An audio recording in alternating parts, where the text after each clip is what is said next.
It's a pleasure to have you join us on another episode of the program. I am Okpeyemi Owusheni.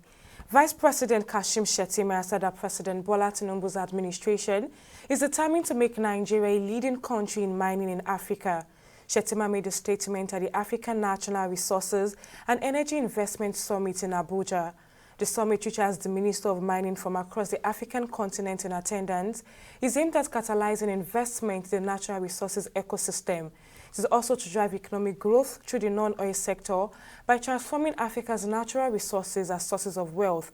Now, this is as the Nigerian Security and Civil Defense Corps recently graduated a total of 339 special marshals trained as one of the federal government's efforts to curb illegal mining in the country.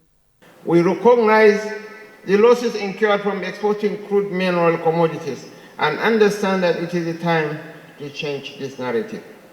By doing so, we aim to ensure that our teeming youth are actively engaged in economic activities, acquiring skills, and contributing to the nation's foreign exchange earnings. Therefore, the ministry will not only issue mining licenses if they are tied to local value addition. This administration wants to make Nigeria a leader in critical metals, and I welcome the establishment of the African Mineral Strategy Group. With our minister as the first chairman of this initiative, we aim to set new standards in the mining industry and ensure that Africa gets an equitable slice of supplying the world with critical metals. We are therefore here to explore how Africa's abundant resources can be leveraged to drive economic growth, social equity, and environmental sustainability. Under the renewed hope agenda championed by His Excellency President Bola Ahmed Tinubu, GCFR, we are committed to transforming Nigeria's solid mineral sector into a cornerstone of our nation's economic diversification strategy. Our approach is multifaceted, focusing on policy reforms, sustainable practices, infrastructure development, and human capital enhancement. We are currently implementing comprehensive reforms that will create a conducive environment for investment in solid mineral sector. These reforms aim to enhance transparency, regulatory clarity, and investor confidence, fostering a competitive and thriving industry. This aligns with Mr. President's vision of an open and transparent government that works for the people of Nigeria. Our commitment, thus, to sustainable and infrastructural development is unwavering. We are adopting best practices that minimize environmental impact and promote social responsibility. Our goal is to ensure that mining activities contribute positively to the economy while safeguarding the environment and enhancing the well-being of local communities, reflecting the ethos of the renewed hope agenda. The Minister of Power, Adebayo Adelabu, has vowed to sanction non-performing agencies and parastatals under the Power Ministry. Adelabu issued this morning during a meeting where performance contracts were signed with various agencies in the sector in Abuja. He emphasized that the assessment, which will be at the end of the year, will be all-inclusive of all employees under the Power Ministry. Now, this development comes amid challenges facing the distribution, generation, and transmission value chain of the power sector. In 2024 alone, Nigeria has been thrown into darkness at least 5 times over the national grid collapse. We'll go on a short break and be back with more news in the corporate world.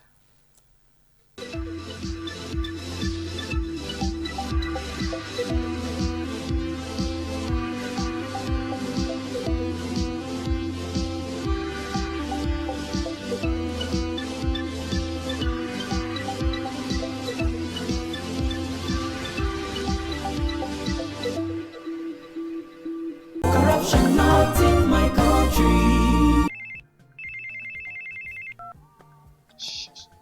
Hello, Alahaji.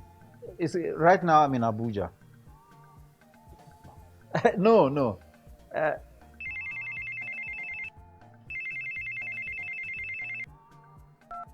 Hello? Adamu! Right now, I'm in Kano.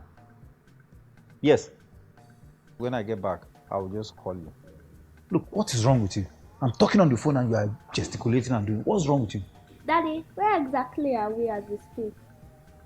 Are you alright? This is Lagos. Well, you just lied to someone that we're in Abuja. Keep quiet there. Who told you you can tell an elderly person is lying? Daddy, you just lied.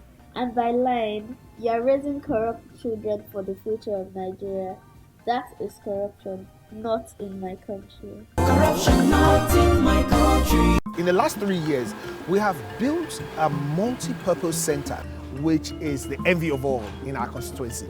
And I can tell you that the people who are living there are already enjoying it.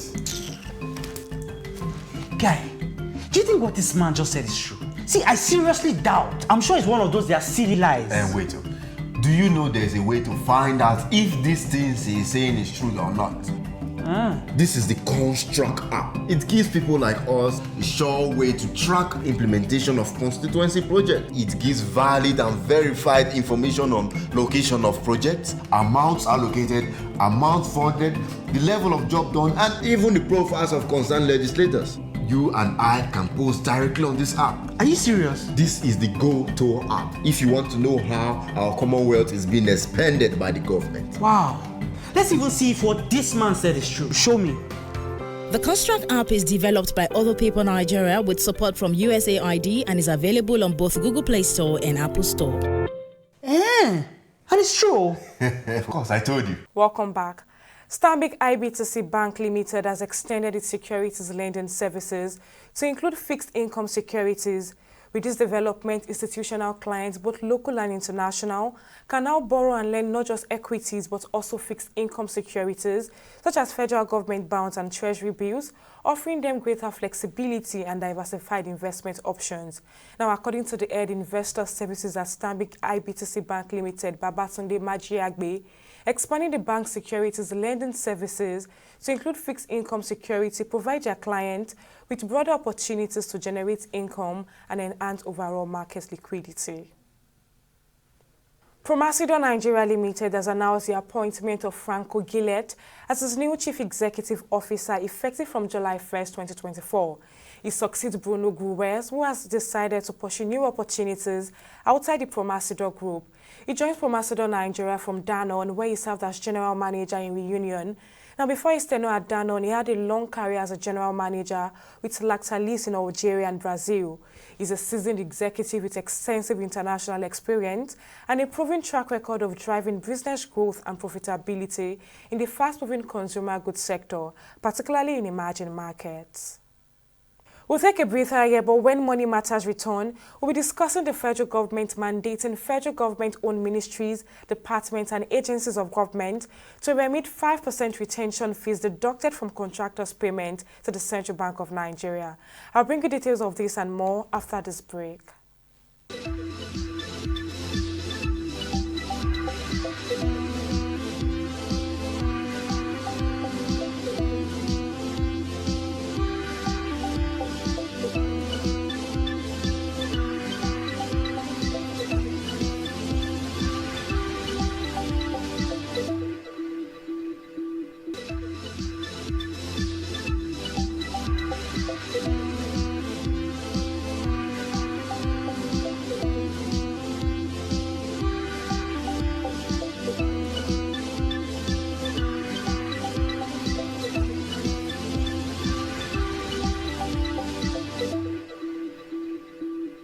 Welcome back. The Nigerian federal government has mandated all federal government-owned ministries, departments and agencies of government to remit 5% retention fees deducted from contractors' payment at the Central Bank of Nigeria. The government, through the Office of the Accountant General of the Federation, disclosed this in a memo signed by the Accountant General of the Federation, Oluwatoyin Madenyi. The memo said the move became necessary following complaints over non-payment of retention fees by MDAs upon completion of projects by contractors. The purpose is to safeguard the fund pending the expiration of the 6-month defect liability period, after which the MDAs could now apply for the payment of the money to the contractors. Now, joining me to discuss this further is economist Mohammed. Thank you for joining me on the program, Mr. Mohammed. Now, can you explain the purpose of retention fees and construction contracts and how they serve as a form of security for project completion? Well, retention fee is always a fee that mostly retained from the normal fee by the client, especially by the client. So mostly for security reasons, so that some of these projects are completed before they get their full amount of money. That's the whole idea of retention fee, making sure that if you don't finish the project, you won't get the full payment. It's just like a partial payment of the total amount, depending on the agreement. So it's not, I don't think it's something new in Nigeria, but sometimes we make news out of it. Maybe this is the first time they are directing MDAs to make sure that they begin to have retainership fee. But I think the only difference in this is that it's going to be going to the CBN. You keep it with the CBN. So that means you must also be able to convince them that the person has actually finished, the contractor has actually finished the project for the money to be paid. Well, how might the remittance of retention fees to the CBN impact the financial operations of MDAs and contractors? Well, ordinarily, for the contractor, they might have issues, maybe in terms of maybe when it's time, when his project is finished, to get the reform from CBN, the bureaucracy that is always involved in getting funds out of CBN, that could also serve as a delay, and that could also affect the contractors. But for the MDAs, it could be a blessing, because sometimes when this money are kept with them, this money are used for other things. And so when the contractor needs their money, it becomes an issue.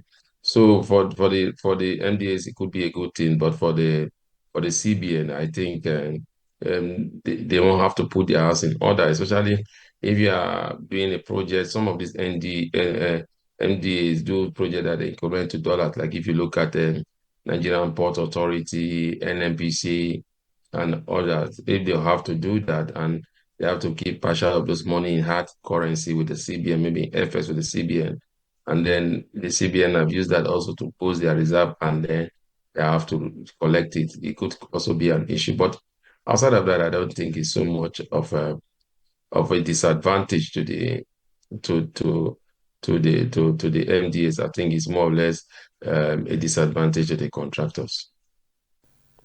Well, let's talk about the potential economic implication of this mandate for contractors, particularly small and medium-sized enterprises. What do you think the implications will be for them? Two things will happen. Those that depend on those funds given to them to complete the project will now begin to have to sort for funds, and also that could drive the cost of the project up, because now you need to sort for funds to be able to complete the project. Not like before that it's setting up the full amount, or there was no retention fee in any of it, but now you may have to do retention fee, and then you have to finish the project before you get back some of these funds. Then again, secondly, also for those that for the MDAs and all that, that could also be an advantage for them. I mean, we won't be getting so much of abandoned projects, because if you know that you've not completed your payment and you need to complete it to get the full amount of your money, I think you'll be very you make sure that you finish those projects. So it's sometimes it's just one way you see the positivity, the other way you see the negativity. But in the long run, I think the client, which is normally at the MDA, seems to enjoy more. But how might this policy affect the liquidity and cash flow of contractors waiting for their retention fees? It could, like I said, they may come up with strategies. Sometimes because of that, it could inflate on the price of some of these goods. That's where I think I really have a lot of challenge. I think it could inflate on the price of the goods. I mean, not the good. I mean the project. I mean, because when a contractor know that you have to keep his fee with you for a certain long time and he's not sure when he will get it, then he may just hike the price to take care of those delays that is expected.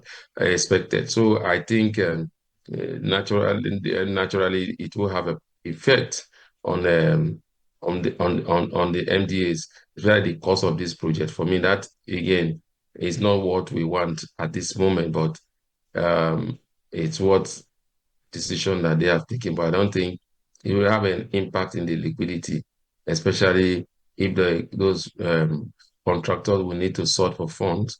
You and I know how much it costs to sort for funds because the cost of funding has gone up because of the hike of in interest rates. So that might just be what would drag up the project costs.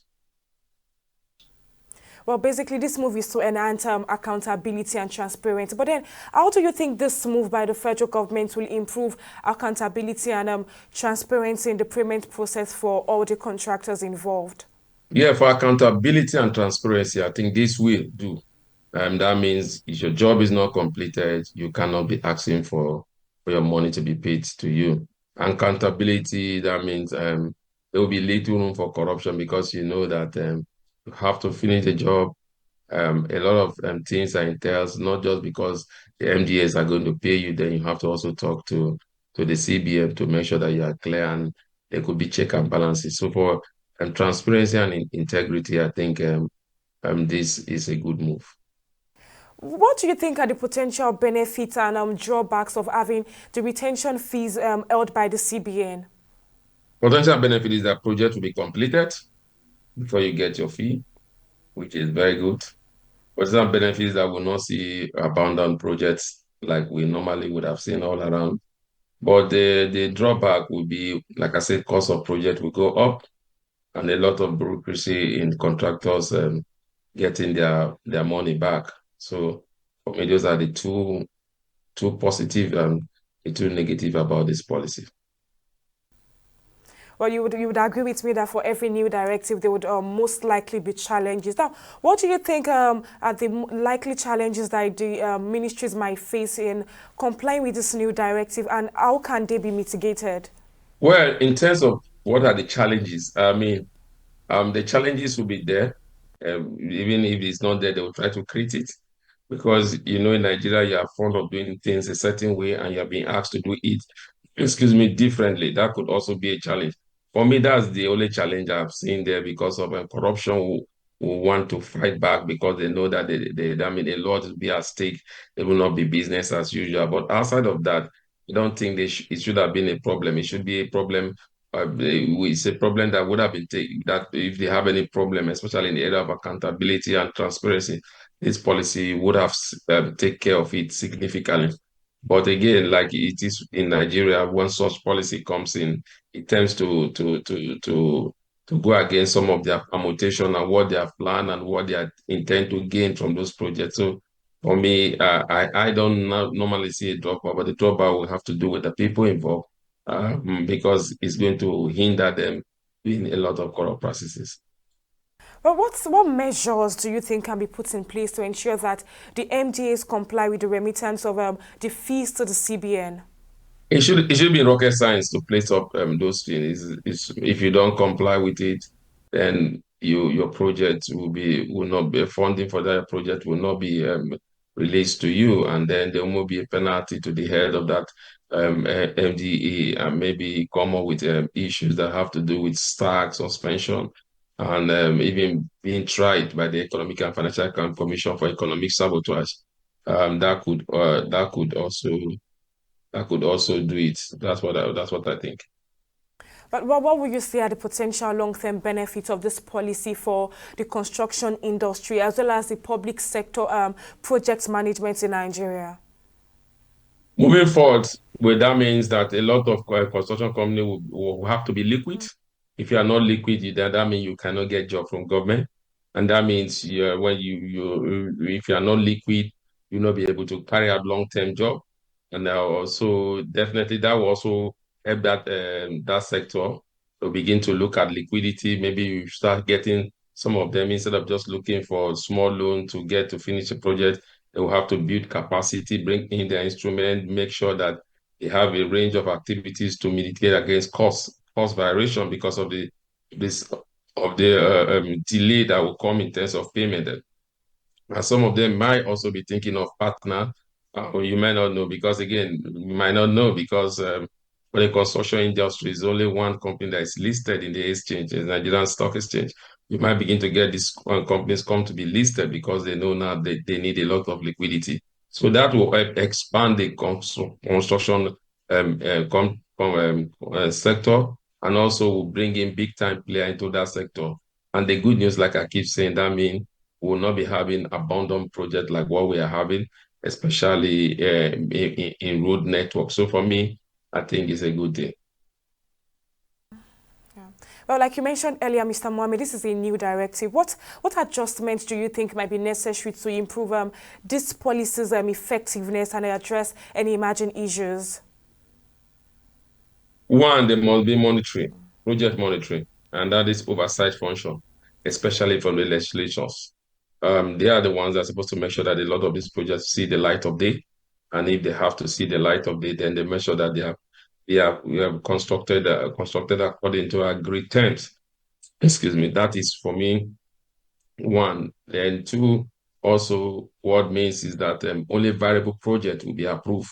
Because again, if you just keep on approving projects and there's no fund for them, especially when you have a thing like this, retention fees. So retention fees, so a lot of MDAs will now make sure that that project is really valuable for them to even going into it, and same with contractors. So that will also help grow that sector a lot, like I said, in terms of liquidity. So we might begin to have more big player in that space, and that could also drive a lot of employment into that space than what we are experiencing now. And then again, like I said, we'll have projects that are completed on time and that are done very, very well, that will last the test of time. So all these will only happen if you have a monitoring team, just like we have the Bureau for Public Procurement, and making sure that whatever the